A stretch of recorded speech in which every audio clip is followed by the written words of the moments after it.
உங்களுக்கு வணக்கம். இன்று பதவி பறிக்கப்படுகின்றது என்ற தலைப்பில் இந்த காணொளியை நாம் காண்கிறோம். இன்று பதவி பறிக்கப்படுகிறது. எந்த கட்சியில் தெரியலையா?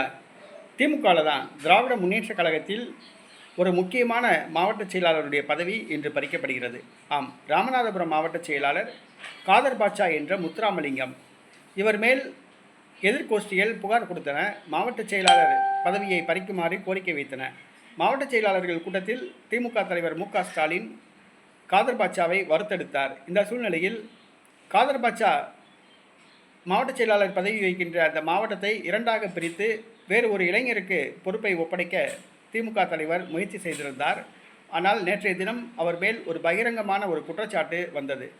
ஓரணியில் தமிழ்நாடு என்ற ஒரு திட்டத்தை திமுக அறிவித்தது, உறுப்பினர் சேர்க்கை நடத்தியது. ஆனால் மற்ற மாவட்டங்களை விட தன்னுடைய மாவட்டத்தில் அதிகமான உறுப்பினர்கள் சேர்த்ததாக தலைமைக்கு கணக்கு காண்பித்தார் மாவட்ட செயலாளர் காதர் பாட்சா என்ற முத்துராமலிங்கம்.